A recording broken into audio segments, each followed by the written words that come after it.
All right. So thank you for everyone to coming. Thank you. It's a beautiful day.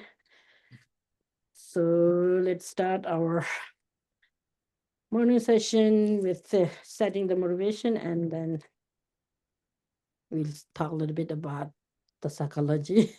Today we will make sure that we'll talk a little bit about the sevenfold division of the mind. Okay. But before doing that, let's set or create or set the proper motivation. Proper meaning, uh you can visualize Buddha Shakyamuni in front of you. Don't look the picture of the tankas around. Not using the eyes or ears or under the senses consciousness. Just use the mental consciousness, and then just sit. Make your body posture is on the right track, meaning you're sitting very comfortably and very relaxed and calm and peace. Okay, so just check your feet and the knees and the hips and everything is all in relaxed manner, and make sure that your spine is very straight, and then the shoulder, both the shoulder and then the neck and the eye, just maybe if you widely open, if our eye widely open. Yes, since we are beginner, because of that, in a mental wandering or the distraction can occur quite rapidly or often, and which make us not really focus on the intended object, right? The focal point. So because of that, just you know just look around, like maybe try to look on the tip of your nose if possible. But if it is hard, just try to make whichever is comfortable, but not completely open the eyes. If you completely open the eyes, yeah, you often the mental dullness or my mind sinking can occur. So because of that, we're trying to make sure that all our sensory consciousness as well as the mental consciousness work together to make our mind more sharp, clear, and focused. So we have the refuge field, or the the merit field, also another word, in front of us. Buddha Shakyamuni, His Holiness the Dalai Lama, and they are surrounded by many like Buddhas and Bodhisattvas from 10 direction. Okay, and then we are all sitting in front of them like a little child asking their parents some help, you know, to get the right direction of the path in their life. So same thing, we are here. And then try to bring all your family members, parents, siblings, children, or friends, relative, or all sentient beings around us. And why we are doing that, we all want to make like very close-minded toward each and every beings, because they are all like our parents or our families or our friends. There's no enemies such out there. We are just creating. Because of that, whoever around us, they are our friends. Okay. So that's actually, we call it the bodhicitta fields, meaning, you know, any living beings or sentient beings, they are all directly or indirectly related with us. So which means they're all our friends. Good. So now,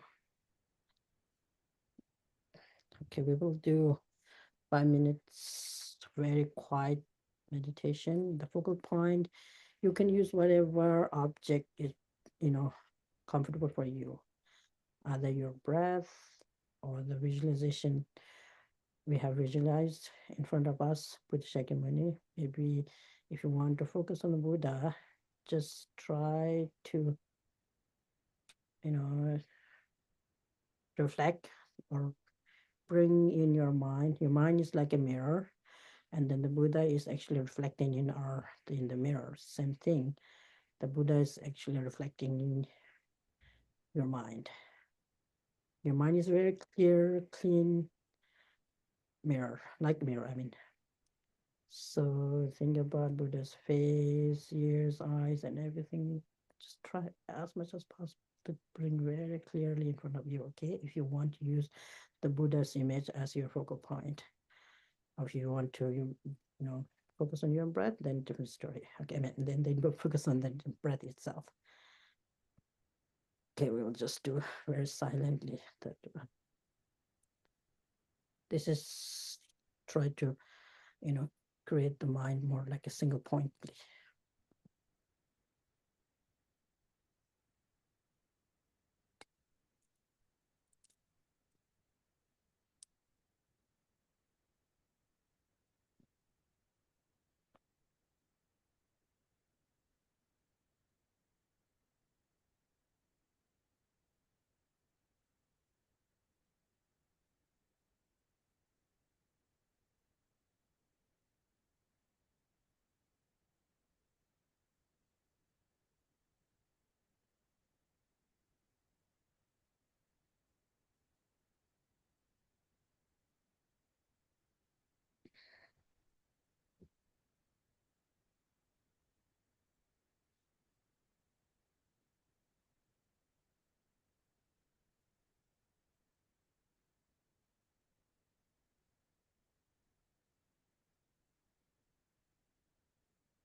Good.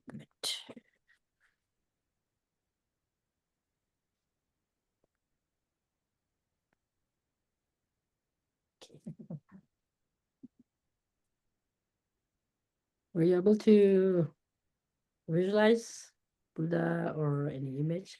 Bring your, like when you're looking at the mirror and our image appear there, right?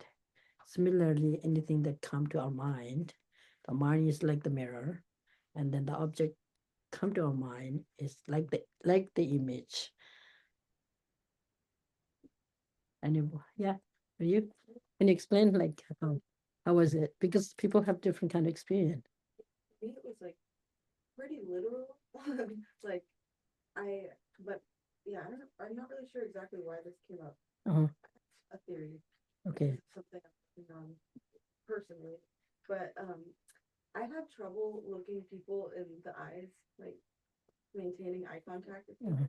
And so for whatever reason, in this meditation, like a pair of eyes just appeared. Like I was just looking at a pair of eyes and I realized it was my eyes. I was looking at my No, the eyes appear to your eyes or the mind? I mean the mental consciousness or the eye consciousness? Well, I mean my eyes were half closed. So Right. I see. Yes, yes. Yeah, it was just like looking at a pair of eyes like close, like close up with someone and then looking at them. But it was easier, I think, because it was my own eyes, But that's just a start somewhere. I see.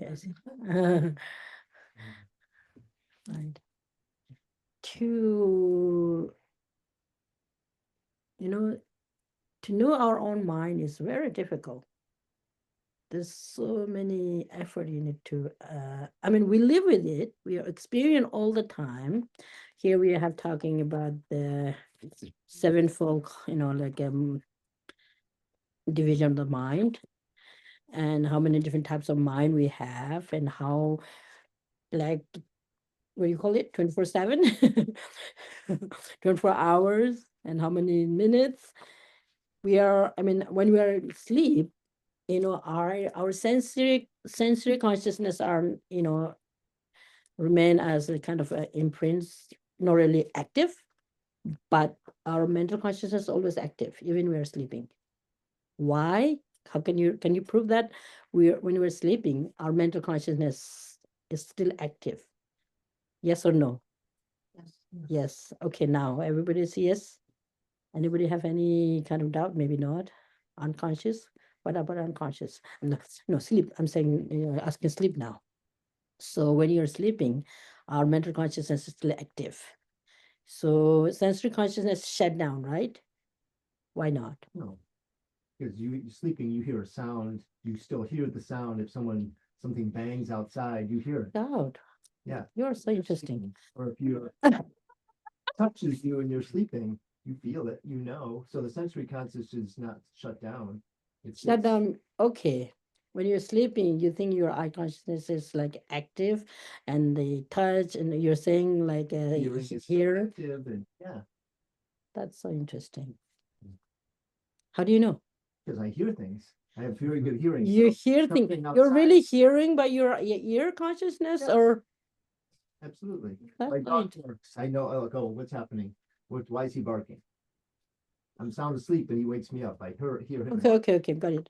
Sleep. They have different level of sleeps are there, right? I'm saying like in deep sleep. But when you're shallow, about to sleep, you're not asleep yet, yet. When you're about to sleep, you're not, in a sleep yet. But the mind, sleep mind, I think it's always mental consciousness, but we can debate furthermore. But I don't know. Okay, what you're saying is the scientifically proof. When you're sleeping, you're really, really sleeping. Your ear and nose, and then and all the other five sensory conscious are still active. We've all been startled awake in the middle of the night, so They it would prove. imply that those senses are. I mean, how? Somehow, If your house is burning and there's smoke, you're gonna smell the smoke, sound asleep. or hear the smoke Or detector. hear the smoke. You're gonna sense those things, even though you're sound asleep. It's just not fully active. You can smell by the nose. Yeah. Okay, when you sleep, do you eat thing also? That's so funny. Somebody put something in your mouth. Yeah, exactly. But maybe you can chew, but I'm curious whether they really that can make the difference a taste, whether you could be perceive the taste, the food of the not. I'm wondering. Uh-huh. Yes, I think sleep will have like 3 or 4 different levels, right? Yeah, can you explain that? So I'm wondering if the deepest level, I've forgotten, it's, I don't know, brain waves, alpha or whatever. Yeah. And I'm just wondering if at the deepest level, Mhm. that our sensories, are not operating in the senses. I don't know. Well, maybe we never really get there, and that's why we can all be startled awake. We all had so much going on, we never really reached that deepest level of sleep, possibly, you know? Like, if I was fast asleep in the deepest level of sleep, and someone comes with a gong and goes, I feel like I wake up. right, if my hearing consciousness wasn't active, wouldn't that not wake me up? But it does. It woke you up, but that doesn't mean the minute you woke up, that you can hear. But when you are really, in sleep, I'm not really sure whether you really hear the gong or not. Then would I not wake up if the gong played? Yeah. I wouldn't wake up. Some kind of vibration for the body sensation or something. Okay. Okay, we can still debate. No, what I'm saying is sleep mind is always mental consciousness. That's what I said. But then when you're sleeping, dream. Okay, sorry. Dream mind. I think I was mixing up with that. Sleep mind and dream mind. Dream mind. Dream. Yeah, that I agree with that. Okay. When you are dreaming, anything that come in your mind in dream, you could see beautiful thing, you could hear a nice sound, you could maybe like smell good perfume, or you may have taste some kind of delicious food, and you may having like very pleasant warm sunny weather, whatever. Can you have that kind of dream? Possible? All the 5 different objects that I gave you? Okay. The dream mind can perceive this all, right? So, would you say the dream mind is always the mental consciousness? Would you agree or not? Yeah. I was gonna say that the dream mind does not require or have input from the External senses, senses. but they're not totally shut down because of like, alarming things. I see. Or something that, like, like you hear a gong, or like, your dog jumps on you or something. I see. So they do give, they have Right. an activity going, but they're not causing the mental consciousness in the dream world. Dream They're not world. input into Input from what a do you call dream I doesn't see. have to be input from the external world while it's happening. Okay.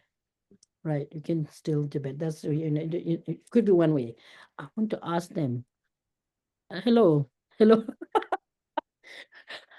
Well, I mean, we had 2 questions actually. The first one I was thinking actually sleep mind is always, during we are asleep.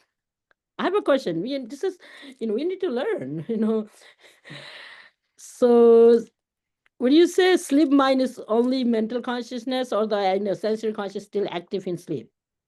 And then the second one, dream mind. Dream mind is always mental consciousness, or there's a possible that the sensory consciousness also could dream. And we need some answer from you. Here we have few people who say different things, and online we have 4 or 5 of you, 4 of you. Anybody have any idea about that? Sleep mind and dream mind, right? Well, I wonder, does science say, do the things that are happening in your external environment influence your dreams? I don't know that Influence. answer. Some could be that so many different. Does that influence the way that you dream? I don't know. It can. Yeah, I have an example from this week. Okay, This week, slightly embarrassing. okay. In the dream, I had to go to the bathroom. In the dream, you have to go to the Like, bathroom. like actively searching for a bathroom in the dream. Okay, I wake up uh-huh. and I need to go to the bathroom. You woke up or you walk in dream into the bathroom?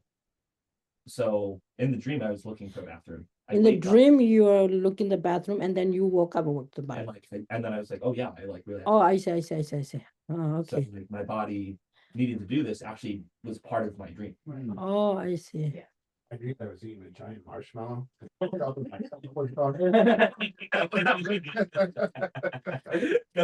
Okay, I did one thing. I think one of my sister, when I was at home, I can share it. That's really interesting. But she's really in sleep, but she must be dreaming something. She woke up, but looking at her body, she's really in sleep. She woke up and walked. And then we also said that she walked, and we were sleeping somewhere here, and the like, and when we woke up, we found that she's not there. And what happened? She was somewhere all at the corner and just sleeping there. And then in the morning we asked, how did you went there and why you woke up and you sleep there? I was not aware. This is what happened to me. I just found out when I woke up, I found that I was actually in different places. Originally I was sleeping here, but then in the morning when she woke up, she found that she have no memory. She have no any remember when she woke up and walked there. That's one example. And then there's also we say some people when they are having really really dream very clear dream that you wake up and walking and doing some work, they do these things. They wake up, meaning physically they woke up, but they're still in deep, like a sleep. They are dreaming very, very vivid and, like in deep sleep and really vivid things that they are dreaming. They're working, doing something. They woke up and they sometimes walk all the way. And then when they, you know, if their feet fit into water or something, they make them to wake up. Otherwise not. They make them to come out of come out of the sleep, but otherwise they can sometimes some people they really walk away from the house in middle of the night and go like into the field in the summer. This is really happening in our village. And they sometimes they even do few things, and then when they will come out from sleep, they realize why I did this and how did this happen. And they in a sensory consciousness seems not really active that way, but the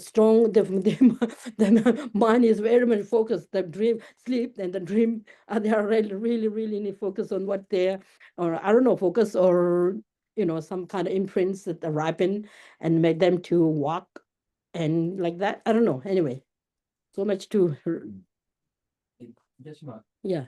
I think it really helped me understand kind of how we're thinking about this. If you can describe the relationship between the different consciousnesses, right? Yeah, like I guess I guess maybe there's some presumptions or different views on like what they call skandhas. No, And that's skandhas, like sense consciousness, yeah, okay. ear consciousness, thought Mhm. consciousness, Mm-hmm. mind consciousness, right? The baskets. Mm-hmm. I mean, what is the relationship between like that this notion that like one can be active, like just because say mental consciousness or dream consciousness isn't like accessing sense consciousness doesn't mean that like the sense consciousness has shut down, right? Sense consciousness shutdown mean I'm not sure whether the right word to use a shutdown or not, but I would say when you're really in deep sleep, sense consciousness are not inactive. They're usually you say it's like they're in the state of imprints or in not active. They're not really completely discontinue, but all the sensory consciousness are in the state of imprints. Have you heard that imprints? Imprints. Imprints on what? I mean, they just, it's not really active. They're just not really in actively engaging with their, their own object. For example, the eye consciousness, the object is, like a color and shape in a way. I, I can perceive color and shape, not other than that. And then a ear consciousness can perceive only sound, not other than that. And then the smell, the nose consciousness can perceive only the smell, right? Good smell, nice smell, whatever smell, not other than that. And then the tongue can only perceive different types of taste, not other than that. And then the bodily consciousness can perceive the touch, soft, rough, whatever, heavy, light. There are 8 different types of object of touch, and not other than that. But the mental consciousness can perceive everything. All the object could be access to the mental consciousness. And then when you say object, I just say the color, shape, like this. But we call it the object of knowledge. Have 3 types: manifest phenomena, manifest phenomena. Okay, maybe just remember manifest phenomena, slightly hidden phenomena, slightly hidden, and then extremely hidden phenomena. Manifest phenomena mean manifesting, and then slightly hidden, and then extremely hidden. So the sensory consciousness have the access only the manifest phenomena.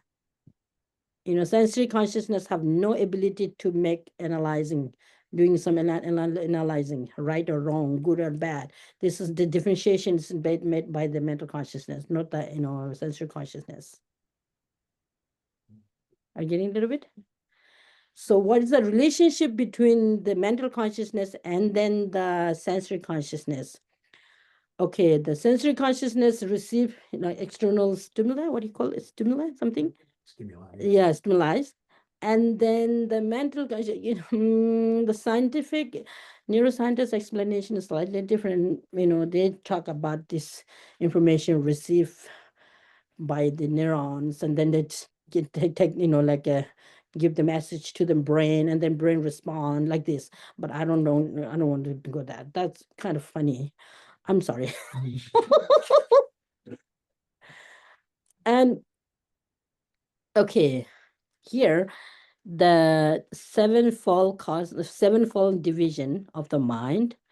The first one is direct perceiver. All the 5 sensory consciousness are direct perceiver. Direct perceiver mean you have the direct the sensory consciousness engage with the respective object directly. There's no and other kind of a mediator in between the object and then the subject, the sensory consciousness. Does it make sense or not? But the mental consciousness, it has direct perceiver as well as inferential. There are different things are there. Inferential, subsequent cognizer, correctly assuming consciousness, non-discerning direct perceiver, doubting consciousness, deceptive or wrong consciousness. These are mental consciousness. The sensory consciousness, okay, if you want to debate like this way, take all the 5 sensory consciousness. They all necessarily be a direct perceiver, and you ask the question for others. And then you say yes or no, meaning in a dialectical, kind of term, you say I accept, meaning all the sensory consciousness necessarily be in direct perceiver. Direct perceiver meaning the object of each individual the sensory consciousness and their object, they just directly engage into the object. You don't need any kind of a reason or logic or other mediator. Let's say that. I don't know whether it's the right term or not, because I think this word really it made me to think. And okay, everybody see this, right? Our consciousness. Do we all see this, Riley? Really? How do you know? This is the people are often ask the question, how do you know that you see this? How can you prove that you have seen it? Do you need some kind of proof that I've seen it?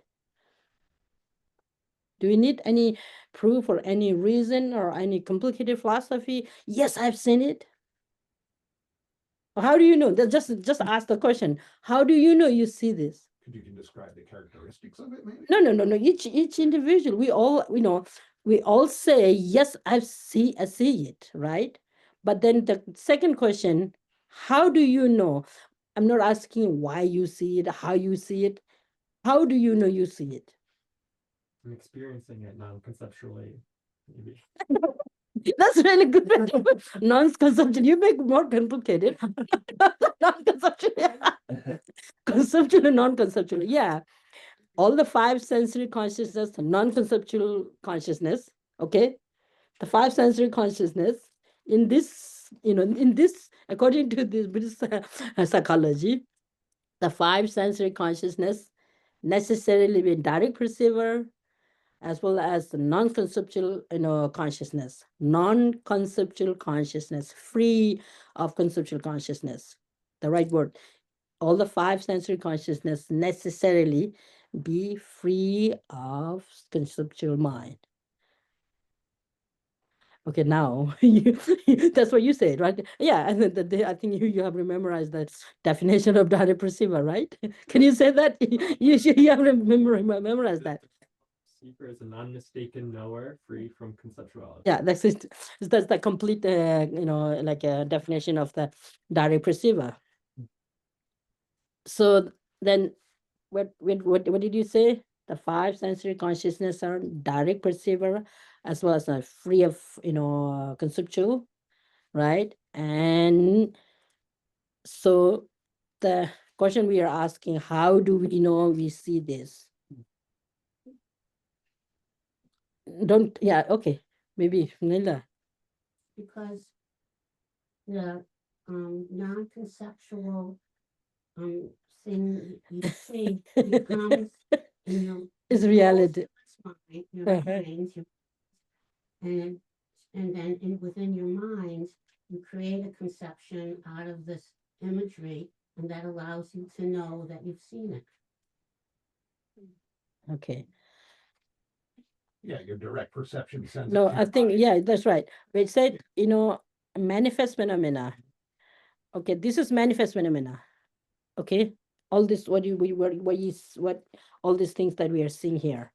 For example, the table, the tanka, the picture, and then, anything that we can perceive by our consciousness, eye consciousness, they are manifest phenomena. The three phenomena that we talk about: manifest phenomena, slightly hidden phenomena, and the extremely hidden phenomena. So these are all manifest. Manifest phenomena mean the subject that engaging into this object, it has direct access with the object. But of course, there are three conditions that we explain. The three conditions should be in present, in present, in order to able to see this. The condition of the object, and then the condition of the sense power, and then the immediate preceding condition. That's a little complicated. The third one, immediate preceding condition, whether this is a mental consciousness or like a sensory consciousness. I think it has a very subtle one, and it has unique. There are two types of that for the immediate preceding condition. Unique immediate preceding condition, and then the common like immediate preceding condition. And unique for each six consciousness, five sensory, and then the mental, and then there's one common, tumunda tumumayimba. So this has something to do with the mental consciousness, also kind of make a kind of cause that the sensory consciousness to become active. But leave that a little bit aside. For maybe make very simple way, sometime when you said, how do you know you see this, it make you think, right? Does it make you to think? Yeah. Because our mind more kind of have the tendency that I think I should find like some very complicated, kind of proven sort of answer, or maybe I may have to use some logic, some, like some valid, some kind of correct logic or something. This kind of tendency in our mind. Because of that, we've struggled a little bit how to answer that. But some people made the answer really simply. I really see it here. So what do you know? What do you mean? How do you know? How do you know you see it? I can see it. I can pinpoint it right there. That's simple answer, right? What do you think? Yeah, I guess there's maybe two senses of the question. That two are senses. two Okay. different ways of taking the question. How do you know? How do you And know? the first one is like via like how would you justify, How do you justify? right? Right. Yeah. How do you justify? Right. Explain Mm-hmm. why it's the case that you Right. see this thing, Right. right? And then there's a second sense that I think maybe is getting explained here. That it's like, how does knowledge work? Like How does knowledge what is it to know that Mm, you see this thing, right? And what? this gets into okay, my kind of question here, which is you have the direct perception, Uh-huh. the direct perceiver of the object. Does it now need to be cognized to be knowledge? Right? Does it need to be conceptually impugned? You like apply concepts and think about the thing Mm-hmm. for it to now be not like having the sense impression Mm-hmm. of the manifest phenomenon Mm-hmm. isn't enough. It now needs to be cognized to become I see, I see, I see. How do you know that the eye consciousness really cognizes whatever you are seeing it, right? Mhm. When you ask the second, how do you know? Then your mind have to think about it. Not the I have no ability to make. How do I know? I don't think that our I, the I organ is not the consciousness, but it's much a subtler. The I consciousness also have no ability to, think. How do I know that I see it? It's just immediately that mental consciousness actually come to being that, oh, I saw it, and because my eyes see it, I think that's, with the eye consciousness or the sensory consciousness, that's it.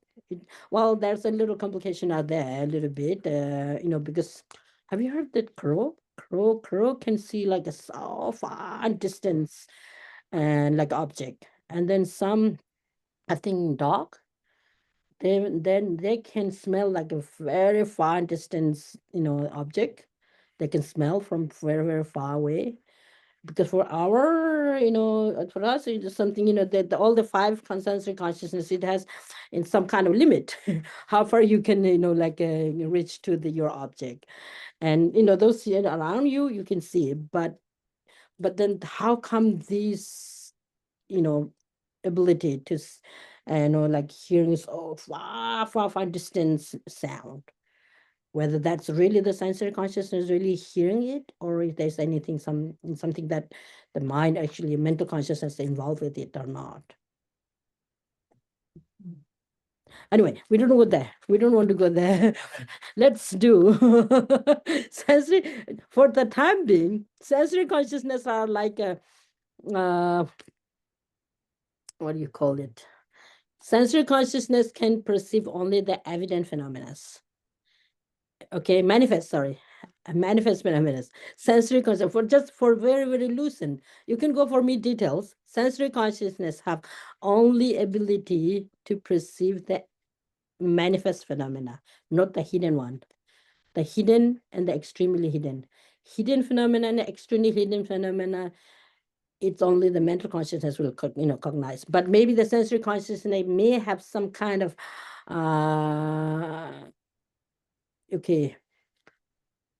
In the Pramana Vartika, they have said, actually, the inferential cognition, the inferential cognition, for example, inferential cognition that cognize impermanence, for example, and just by contemplating again and again and again about the inferential inferential understanding of the impermanent, by using the logic, the reason about, okay, impermanent means momentarily changing, and then picking up different example. And our life is impermanent. Anything that you wear, anything you eat, whatever, they are all impermanent, momentarily changing. If you're meditating again and again, repeatedly, really again and again and again, and then there is a point that the inferential cognition transform into direct perceiver. That's what you call the yogic direct perceiver. So that's how we prove that our mind can train, and then mental consciousness can transform into like in realized path. Path means realization. They realize like impermanence. They're realizing like a emptiness, and then one day it'll become omniscient mind. Okay, this is what they have say explained. But then inferential cognition can arise only with there's a one mind that with direct perceiver which lead the inferential cognition arise in your mind stream, and then the inferential mind that you have the understanding of the inferential mind about impermanent or the emptiness or the dependent origination. There like what was that uh the different like a dependent origination have like three different levels are there, but the grosser and then the subtle. And the subtle one, by using you understanding the gross, and then you go to deeper, deeper, deeper, deeper, and then you will be realizing the subtle one. And I think some sort of some gross thing that the sensory consciousness, not sensory, direct perceiver has to go before really getting the inferential cognition, the conceptual cognition. And then the end, the end is also direct perceiver, and the starting point is also direct perceiver.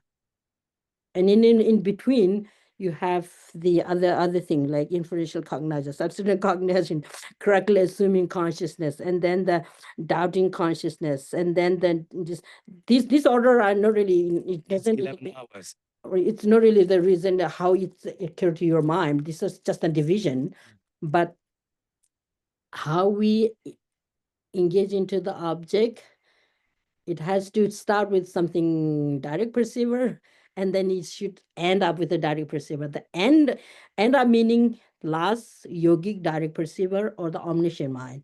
The starting point could be sensory consciousness that make you, okay, we say, how do you know you see it? My eye consciousness saw it. And then when the question that you come ask, how do you know? And the mental consciousness think about, oh, how do I know? If you just said, and then, if someone asks, did you see it? When I was asking you, can you see it? And then you say yes, right? The minute you say yes, your mind is already, the sixth one, the mental consciousness already inactive said, yes, I see it. And do you think your eye consciousness have the ability to say that, ability to make the differentiation, how you see this? When you say, how is it? How do you know this? Then this is just, first, this is something, I don't know, it's really difficult. I almost feel like your direct perception, by the time I look at that and it gets sent by mental perception. Yeah, it's so no longer- quick, so very I'm quick. essentially describing a snapshot. Yeah, exactly. So very, very quick. Oh, sorry, yes. Hansla, can you explain a little bit? Hansla is, yes, unmute. Hello. Little bit How are louder. you?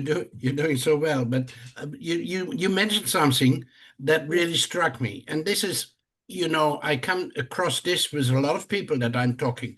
The people kind of like think whatever they're seeing. They think the eye thinks. The eye is, the eye also makes the determination of what it sees, and that is where a lot of people, they don't have that understanding that the eye consciousness. Can you hear me? Yeah, we can hear, but I think the volume is a little low. That's Oh, my, oh. I guess my I think I have to make the volume lower. I don't know how do you do that. Oh, I'm sorry. Little bars, maybe. No, that's interface. Can you check? No, you just. Oh, yeah. just turn You press the shift volume and then on that the button? device and- Shift and this one? Yeah. Okay. Hello, hello, hello, hello, hello, hello. Testing, testing, testing. Oh, okay. Maybe it's a little louder. Become a little Yes. louder. Okay. Okay, go ahead. Okay, so the understanding that a lot of people have that when they see something, it's the eye thinks. It is not the eye that thinks. The eye is what sees, and that in Western terms, it's not an easy distinction to make between the eye consciousness, that the one that the eye that sees, and where this information goes to, and where and who puts the name on it. So what you were saying before, like your eye consciousness sees, and that it sends this information up to the mind consciousness, and then the mind consciousness on the basis of having known that artifact already that is seeing, will come up with, okay, this looks like a chair, or this looks like a table, or kind of like that. But it's not the eye consciousness that is thinking. And that's very important. Right. Eye consciousness have no power, no ability to thinking process. So can a direct perceiver Direct understand an imputed object at first?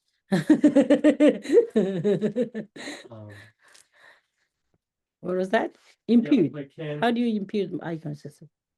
What did you say? direct valid perceiver, like my eyes sense my sensory eye consciousness, and I see a person, I see Geshema. Is that Can you see? Can you see me really? Because I'm a person. I'm not really a form or not aggregate. right? I'm not. What did you say? Skanda. It's an aggregate. The same as the aggregate. So is it like I'm person. I'm not the aggregate. The phenomena again fall in like a three different groups.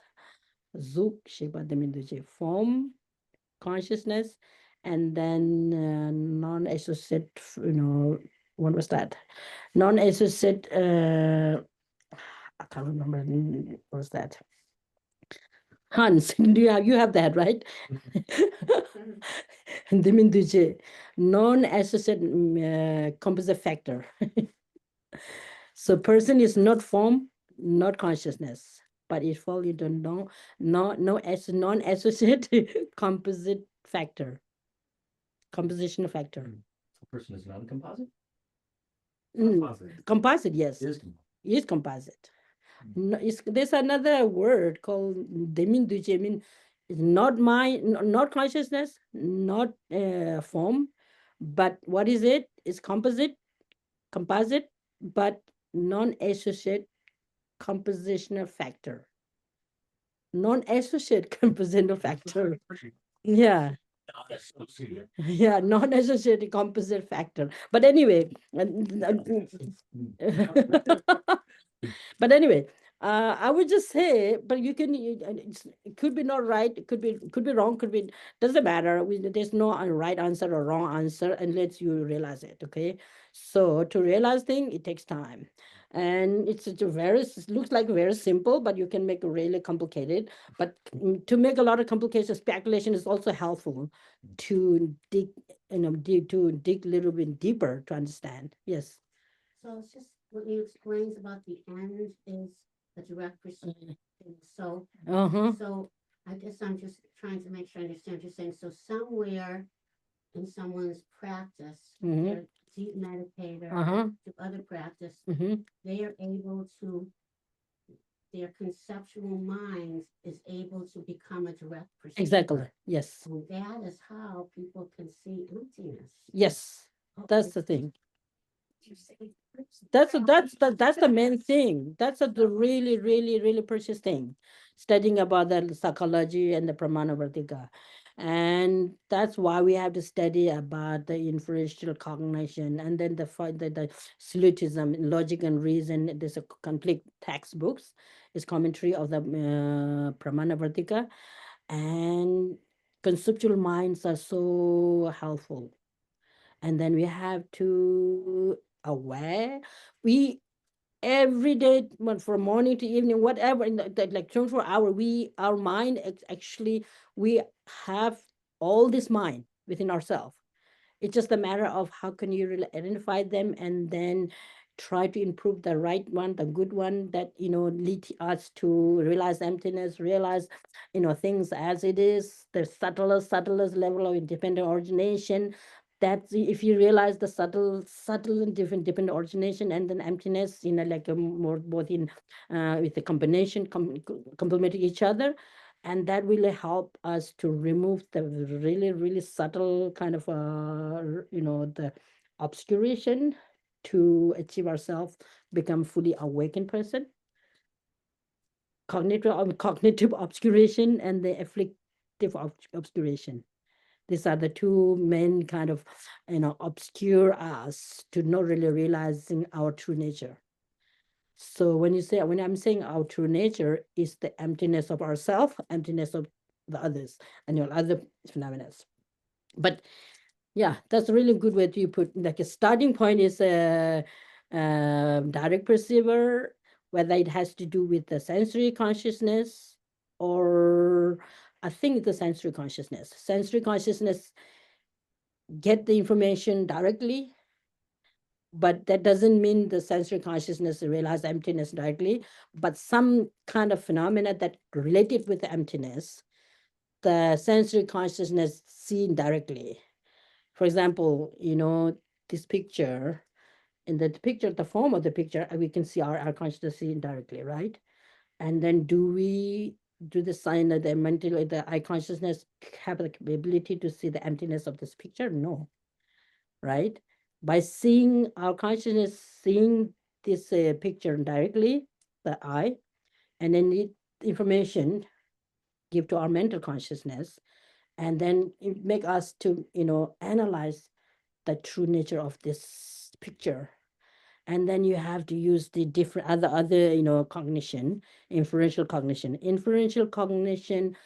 only arise within our mind based on correct syllogism, Correct what? correct reason. And another word we call is correct syllogism. And the syllogism, yeah, syllogism, meaning okay, I think you should go to the impermanent rather than emptiness. And when you use the correct syllogism, take the subject, this picture, it follows that it is impermanent. That's a predicate. We call it like a subject, predicate, and then the sign or reason. The third one is signs or reason. Is this complicated? Little puzzle? I'm sorry. Why you're talking others? But because the direct perceiver, I should give this the sevenfold division first, and then because the first one I start talking about the direct perceiver. Sevenfold division of mind are okay. Sevenfold division, sevenfold division of the mind are okay. Direct perceiver, number one. Inferential cognize, number two. Substantive cognizer, number three. Correctly assuming consciousness, number four. Non-discerning direct perceiver, number five. Doubting consciousness is number six. And deceptive or wrong consciousness is number seven. Got it? Seven is wrong, deceptive. Which seven? We have to make sure that we need to identify which seven. Not the lucky seven. I'm just joking. Anyway, wrong as well as mistaken. You brought that one, right? One day. Remember? Carrie and you. For example, seeing like a snow mountain as blue. Okay. Maybe someone have a jaundice, very heavy jaundice, or someone putting a goggle that your eye consciousness see the snow mountain as a blue, and then the eye that seeing snow mountain as a blue is mistaken It direct perceiver still though. It's a direct perceiver, but it's mistaken as well as wrong. Mistaken and wrong. But the mistake, what does it mean by mistaken as well as wrong consciousness? Mistaken meaning, like a mistaken with respect to the appearance object. And the wrong consciousness, wrong with it, in respect to the apprehension object. We were talking a little bit about what is the apprehension object and the appearing object. Appearance, APP. I think my spelling is okay. APPERANC, right? Appearance. It's appear to your mind, and then apprehend. I'm still struggling with that. When you say appearing and then apprehend. Appearing is at the object level. This is how Gisela's explained, but I'm really struggling with that. But everybody else too, I think. Appearance meaning it's the object appear to your mind, either sensory consciousness or mental consciousness. And when you say apprehend, it has some kind of the subject have to involve with that, but both have to have the subject and object there. But the thing is, okay, what is the appearing object and then the apprehension object in this situation? The seeing the blue mountain as a the snow mountain as a blue. Snow mountain never be blue, right? What do you think? In reality, snow mountain never be blue in reality. What do you think? The color of snow is always white, right? The color of snow. No, why not? Glaciers are blue. So you look up in the mountains in the Himalaya and they look blue. Glacier are not snow. No, but you look up in the mountains, they look. Oh yeah, glacier. Okay. But your point, yes, they're white. Well, I mean, in general, snow, the color of snow, in general, the color of snow is always white. But glacier Right? is also Sorry? snow. Glacier is ice, is not snow, is it? So there's a difference between ice and I don't know. What did you snow. say? Glacier is not snow. Glacier It's is not not snow, snow. it's ice. And snow and ice is two different, Can you louder a little bit? Because Scout needs some, debate partner. It's okay. No. No worries. Can you say, Hans? Like the glacier is really not snow. The glacier is ice. And snow is snow. So there's two different things. So Right. the glacier has a different Okay, conformity. maybe he not really hearing what you say. I'll repeat. Did you hear? What did he say? He said that the glacier is not exactly the same as snow, but they're all. No, you're mistranslating. Well, he said the glacier is not snow. Snow is snow and glacier is glacier. He was saying glacier is ice. So ice and snow are two different things. Are they? Frozen water. Why not? Yeah. Ice and snow. Slightly different formation. What was that? Slightly different crystallization. Slightly different crystal. Was that? Snow is like powdered ice.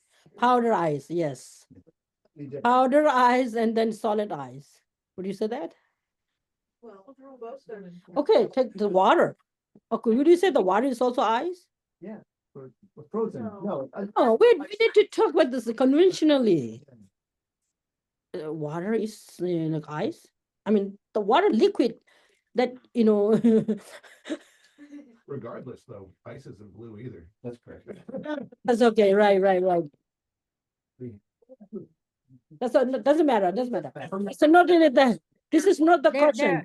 So the main question is how the mind, the eye consciousness, in reality, the color is white. Concerning mine. In reality, the color is white, but the mistaken consciousness perceiving as a blue. Are you getting Yes, that? there are some people like The that. mistaken as well. consciousness perceiving as a blue, and that consciousness not only mistaken with respect to the appearance object, is also mistaken with the respect with the apprehension object, which make this consciousness still a wrong consciousness, distorted consciousness. Are you getting it? So if I have blue goggles and I see the white mountain as blue, Uh-huh. but I know in my mind that this is wrong and it's really white, Yeah.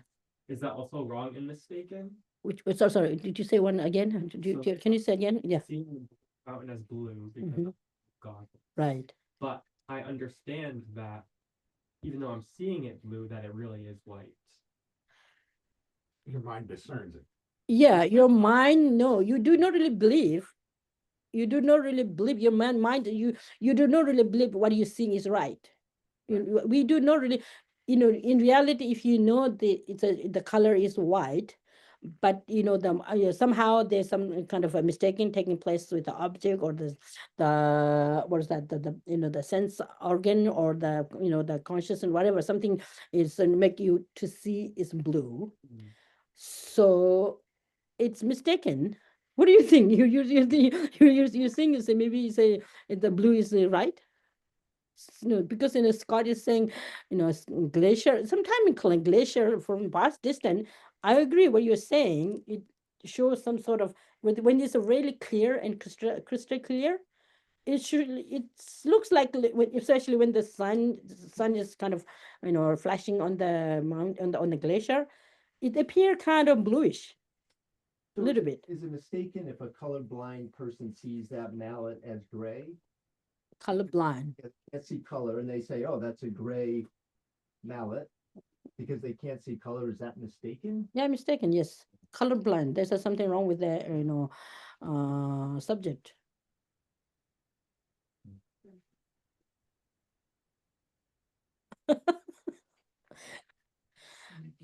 Yeah, so much to explore for sure. 1 minute. So, in Neil's example, the person who knows that it's actually white Right. is not a wrong, is not wrong consciousness, but it is mistake. No, the eye consciousness is wrong as well as mistaken.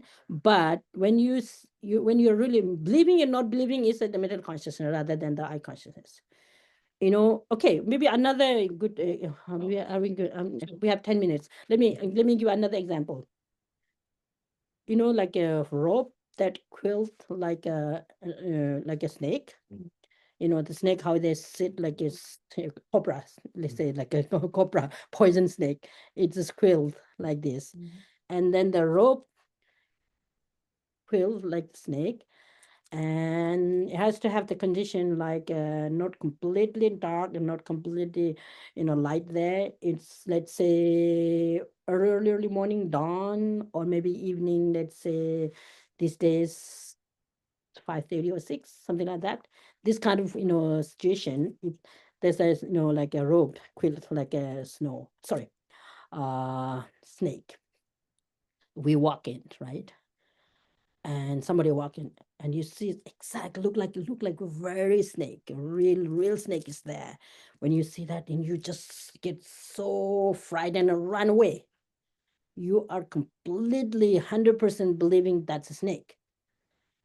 Okay, someone who came. The person who know it's a rope. It's just quilt like a shape of the snake is clean, and the person who is inside at the spot, she or he won't be getting afraid or frightened or run away, because she or he is not really believing, even though it appear as a snake, but it's not snake. But the person who have no knowledge, who have no idea, not information about that robe is quilt, but it's not really snake, he or she will get really afraid, and you just run away, because you really believe what you see is real, right? You really believe what you see is real. And it's mistaken as a wrong consciousness, because the eye consciousness see that the rope is like a in the shape of snake, and you really believe that snake, and you run away. If you do not really believe, I don't think we'll run away. What do you think? But seeing, just appearing as a snake, maybe not run away. But when you really, think that's real, and then you run away, and then somebody tell you, oh, no, why you run away? And if you said, oh, there's a snake over there, and then the person who knows that's not snake, if you ask again, no, there's no snake, come over, I'll show you, and you go back and then you check, that's not like a snake, it's just a rope. And then you realize that earlier, when you really you right that time, then you will realize that my perception was completely wrong. I really appeared this in the object as a snake and also believe in it. Then that's why I ran away. I was wrong. We approved at that time that I was wrong, right? Right? So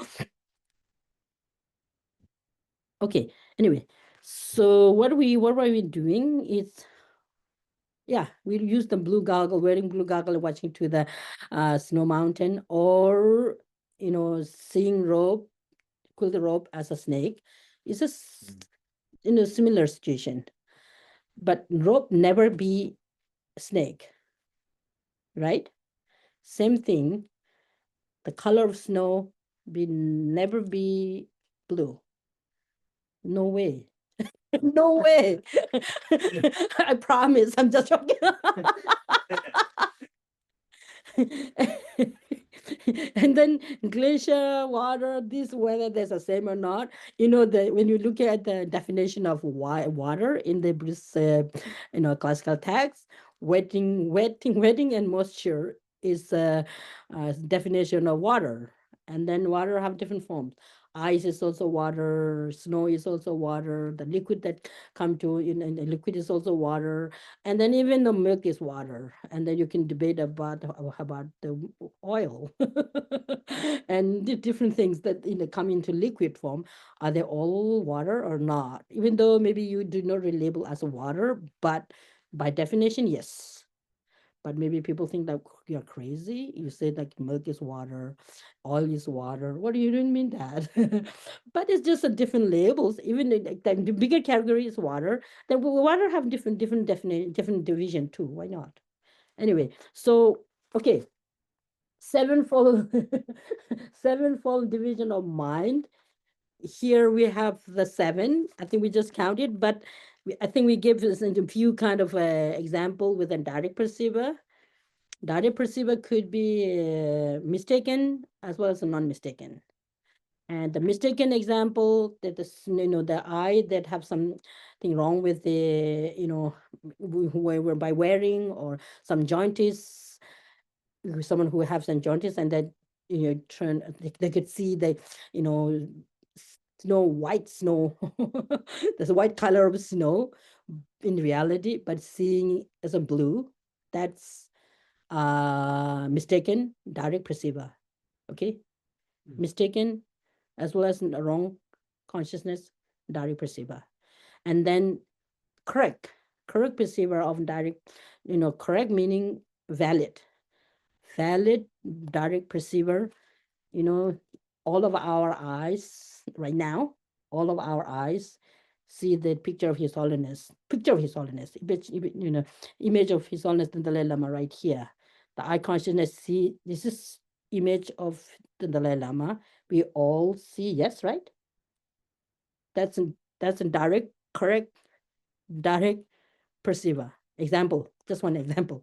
But then you could have like many different example, mistaken, wrong, and then direct. This is sensory, like a direct perceiver with the sense direct perceiver, not really the mental direct perceiver. Mental direct perceiver only come to being by practicing, by meditating, by contemplating. And the contemplation should be done to the second two phenomena, hidden phenomena, slightly hidden phenomena, and then the extremely hidden phenomena. For the slightly hidden phenomena and extremely hidden phenomena, the mind that cognize them, how it is in conventionally, it depend on correct syllogism with that absolutism, then you will have some kind of conviction and you will have inferentially, intellectually understanding. So then by meditating, by contemplating, by thinking again and again, analyzing again and again, there's a point that you're, that you will see impermanence directly, like a naked eyes that see this picture right here, and your mental consciousness have access directly, meaning you could see this very, very, very, very, very fast kind of change taking place. This in, you could use like a different atoms, how these are changing so fast, and you could see like a really with the naked the mental consciousness could see. Naked mean there's no influential, no free of conceptuality. Okay, how can you really free? How can you really remove this? What was that? The generic image. Have you heard that generic image? It's complicated again. Generic image. Generic image. This good example of an while you open eye looking at this and then close eyes and thinking, mentally thinking it. The minute you close your eye and think about the same object, just image appear to your mind, but not really nakedly you could see it, right? Meaning the mental consciousness. The eye consciousness seen directly. There's no some kind of hindrance, right, in between. But if you close it and then think the same object again, this kind of image blinking so fast. But that's why we need to meditate. If you meditate repeatedly again and again and again, and there will be a point that you could really, the mental consciousness can see very vivid, clear, no blinking, and also very stable. You can maintain like as much as you want, just focus on the same object. It won't disappear. This is how the mind can have like some, if you train the mind, see, and then the image that if, coming, it will disappear. The image will disappear slowly, and then the naked object and then the mind, the subject have direct interaction between this object and the subject. In conventional, I'm talking, not really. So sorry. Oh, let's see. It's already 11:30. Thank you so much. I think we should stop here. Maybe just try to memorize the sevenfold division of the mind, and then, if possible, memorize the definition, which the direct value perceiver, a non-mistaken knower that is free from conceptuality. Conceptual mind, meaning the mind that engage into the object through generic image. Okay, so that's the conceptual mind. So maybe, you know not burden. If you want to memorize, it's good, it help. And then you can do experiment ourselves wherever you are. Okay, I think we should stop here today. Thank you so much. I'm not sure whether we were able to do anything, but I think we did a lot of speculation, and these are really helpful. All right, thank you. And so let's sit a few seconds and do some dedication, what we have discussed. It's a help for to make some transformation for our mind, okay?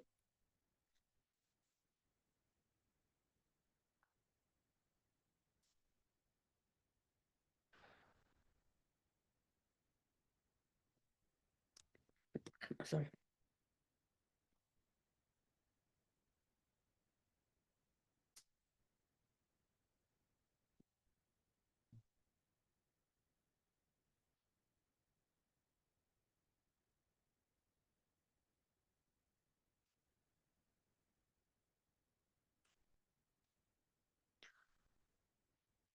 Thank you.